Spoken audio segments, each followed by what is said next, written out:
Well, welcome to week number 5, the importance of vision. Anytime you read anything to do with leadership, it doesn't take you long into your reading to discover that the author is going to definitely bring the importance of casting a vision or creating a vision, sharing a vision. It doesn't take long for them to get into that mindset of how important creating a vision and how vision is so important to leadership. And so that's why this class and this week we have been dealing with just that one topic of vision. It's important to make the distinction, I believe, between mission and vision. And even your textbooks and the readings this week were not really all that clear on making that distinction. There is a big difference between mission and vision. And so I'd like for us to make sure in this summary video that we understand that distinction. In organizational effectiveness, which I did for many, many years in the military, in that particular training, we point out the difference between goals and objectives.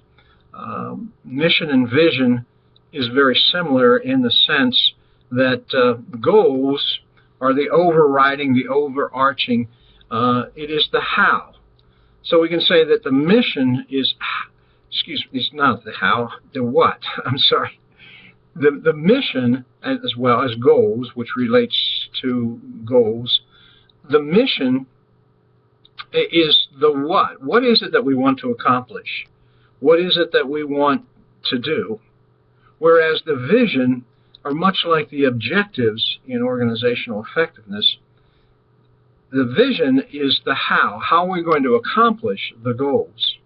There's some other characteristics that are distinctive between mission and vision that needs to be understood.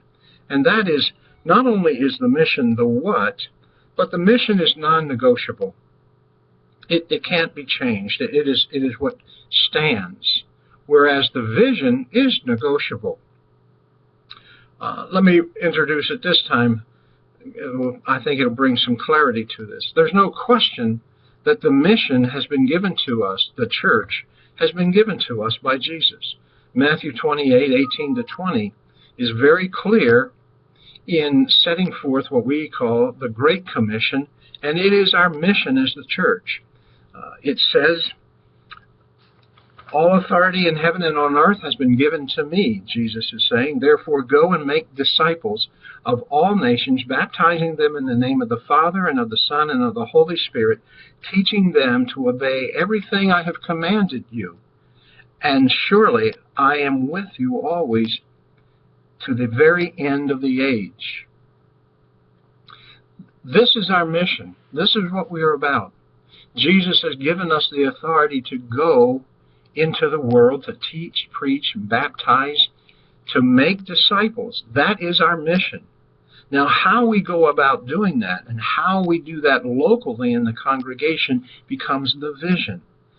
That is the how part. That is what is negotiable. The mission is not negotiable.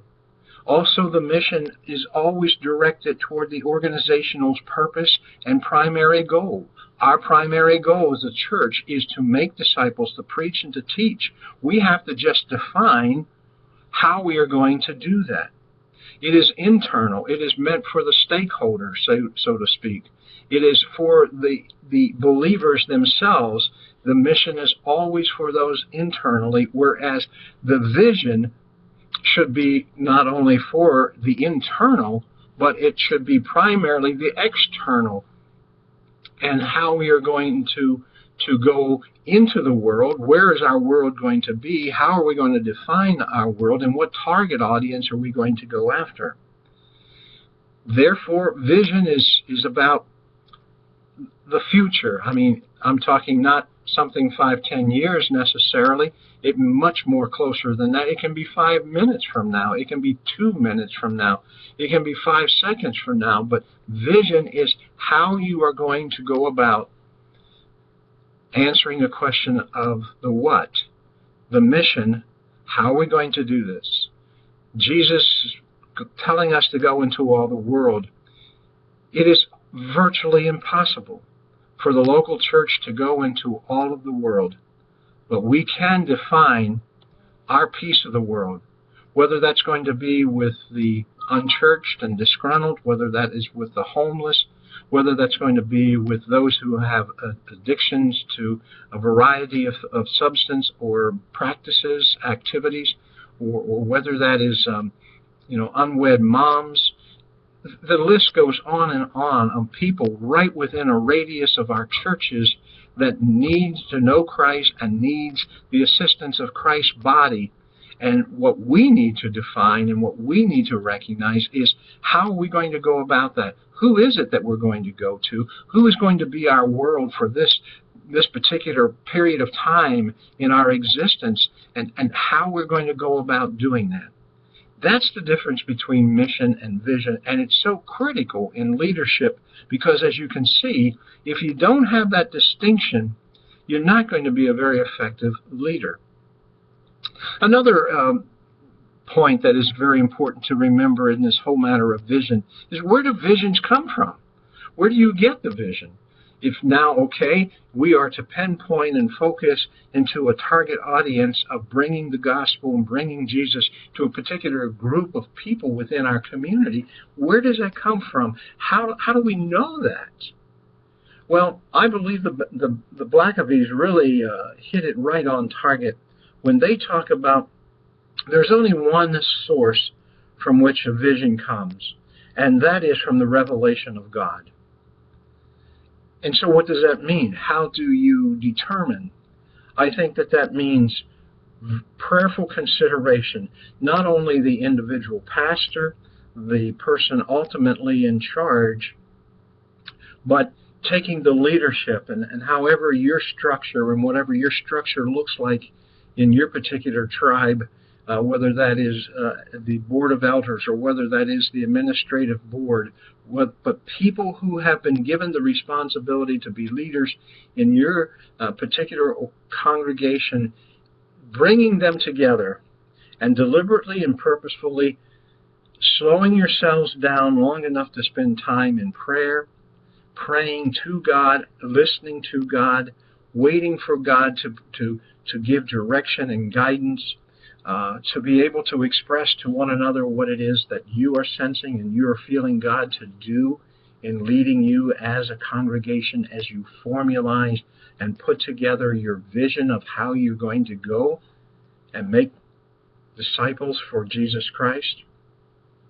That it takes that deliberateness, and it's not necessarily in one setting down occasion.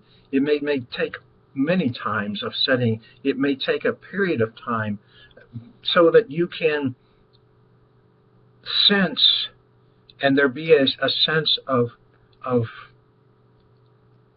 the community, God expressing to not one or two, but to a group of folks within the body, that they have buy-in and they say that without any reservation that God is leading and God is moving toward this direction. Because having people on board makes all the difference of when you arrive. I use the illustration, and if I had a whiteboard behind me, I would try to draw my rendition of an airplane. This casting a vision or sharing a vision, it's like going to an airport, and in my many miles that I have traveled, thousands of miles that I have traveled, I have never once experienced anybody getting on board the plane after the plane has taken off. That may sound ridiculous, but we expect that to happen in the church so oftentimes. The plane will take off with what a small number of people have felt God calling them to a vision, expecting the rest of the people in the congregation to join them at some place in flight so that when they land, they'll be on board. That doesn't happen. That won't happen. You have to have the people on board. The number of people you have on board when you take off is exactly the number of people that you will have on board when you land. That is a true axiom for leadership, and one that is extremely important for you to remember as leaders. So to get a sense of sharing the vision and being on the same page with the vision, that they can truly say through this process of praying and discernment and deliberately listening for God to speak to them, that they can say, this is of God. I too believe that this is where God is leading us and directing us. I believe that this is how we are to go into the world. This is what our world looks like around us, and this is how we should go about making disciples. So the shared vision comes. There's only one source. It's from the revelation of God, but that process of getting there.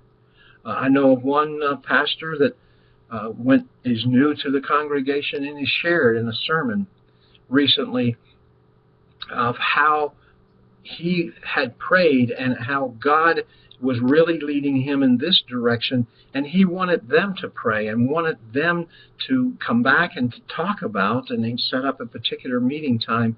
And it's a very, very small congregation, and that all of the people would come back and would talk about what he had asked them to pray about and what he envisioned the church and how he saw them going as far as into the world and fulfilling their mission. And he wanted conversation. What he was attempting to do, and rightfully so, is getting people on board, that people can buy into and say yes. Because if people are not on board with the vision, they will have the propensity, the tendency will be to ask questions, to raise issues, to throw stones, to be the stumbling block, if you will, in trying to realize, because they don't feel a sense of ownership.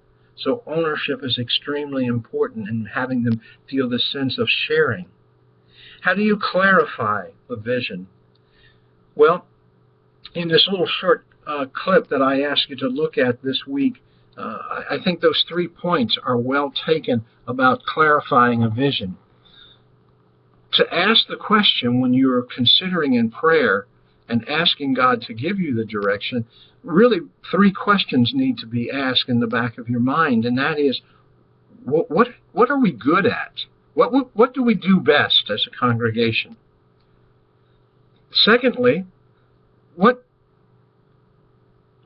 are we compassionate about? Where is our passion? Where can we really put our energies and efforts? What we really want to do? What do we have the compassion for? And thirdly, what are the needs of our community? What needs are presented that needs to hear and see the gospel message right within a radius within our congregation, within our church, our community? We don't have to go. Our world is not going into foreign lands necessarily, but our world of bringing the gospel and going is right around the church. We don't have to even leave the outskirts of the town and the city limits in those cases. There is so much need, but identifying that and what we are going to do and what we want to do about it and how we can address those needs. So those 3 things are extremely important in clarifying vision, and that is, what are we good at? What do we have a compassion for? And what are the needs of the community in which we find ourselves and God has placed us? That leads me to another area in this summary video of communicating. Then, okay, you have discerned what is the will of God. God has spoken to you with this sense of knowing the difference between mission and vision, and you have those 3 questions to ask about about the clarity of vision. Then how do you communicate it? How do you communicate it to the people who have been part of even the decision-making process, and you have them on board, but how do you communicate that? Well, once again, no matter who you read in leadership, they will always tell you you've got to keep the vision in front of the people. People cannot lose sight of what that vision is. I know some churches have gone to the extent that in front of the church, in big block letters, they have printed their vision. That's one way of reminding folks and keeping it ever in front of them. Then when your vision changes, I guess, you have to repaint, and that may be a good thing. But, some have put it in the bulletin every Sunday.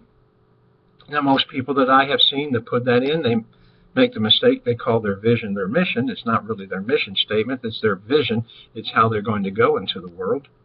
But you can put it in print so people can read it and see it. I think there are good ways. I mean, people have to see it in print. People have to have it in front of them. I think it has to be integrated as well into everything the church does, whether that's youth programs, youth activities, whether that is Bible studies, whether that is a prayer breakfast, whatever it might be, a community dinner, whatever it is. Your vision needs to be incorporated, integrated into everything that you do, so that people, that's our vision. That's what we're about. That's how we are going into the world. That's how we are going to fulfill our mission Christ has given us. You've got to keep it integrated in all aspects of the things. It's just not another article of clothing that you put on special occasions. The vision is ever there and integrated. But I think, fourthly, you also communicate the vision by living it. And people have got to begin to understand that a vision is just not something that is on paper, on the wall, something that is integrated, but in our lives we are actually living, and we are demonstrating that this is our vision, and the things that we are doing are contributing to the fulfillment of that vision as we are set about doing the mission that Christ has given us. So that's how it is communicated, in a combination of ways. But communication is so important of keeping it in front of people, because it's so easy to fall into this vision drift. And you can drift away, and it just simply, you never hear about it. The vision is not in front of people. They're not integrating it into their activities and programs. They're not integrating it into their lives and living it. They can drift away from it so very easily. And therefore, what is extremely important is for a church to communicate at every level and every opportunity they have just exactly what is the vision and what they are about. That becomes the vision. That becomes the reality of the vision. The other piece that I'd like to just add in here is that so oftentimes, yes, there's been a vision of the church, but it's been so long ago that those who cast the vision are no longer around. And by all means, you don't have to, if the vision is of God, you certainly don't have to change the vision and direction of the church that it is going every time you change leadership or a pastoral change. You can continue with the same vision and continue that. But there does come a time when visions need to be revamped, revived. You need to change the vision, and the same process that we talked about earlier would need to go into effect. It's not once and done. It's being current and relevant, and it's also being sensitive by praying and sensing and watching and listening and hearing God, that sometimes, yes, if you're focusing on, let's say, the unchurched in your community, there comes a time when you may have exhausted all of the possibilities and all of the avenues and all of the resources in reaching the unchurched, and you have to fine-tune, you have to revise how is it that you are going to go into the world and change that vision to affect another group of people, another target audience. Well, there are some things that I believe are very critical in this matter of mission and vision. I hope that this helps to kind of clarify some of the things you've been reading and doing this week. Continue to Go onto the discussion boards. Of course, you're being graded. You get a certain number, maximum of 10 points each week. The intent is just don't go on and answer the questions. Please enter into the discussion. One of the drawbacks with online platform of delivery of education is that you don't get the classroom interaction that the classroom affords and the good discussions. This is a way of kind of blogging, discussing, and so I really encourage you, just it's not once and done and, oh, I answered the questions for this week. Check it often and enter and engage one another. And some of you have been doing that, and I applaud you in doing that. But please, the others of you join in with that discussion and conversation. I stay very minimal out of that because I want that to be your classroom discussion, and I certainly don't want to come in with, okay, but now let me tell you the real way that it is, really what's going on. I think you are mature and have had enough experience, and you know very much, but it's really beneficial for all of you to engage in this together. So, have a great week. We're just about ready to start week number 6, meaning halfway through the term, and look forward to talking to you again soon. Bye now.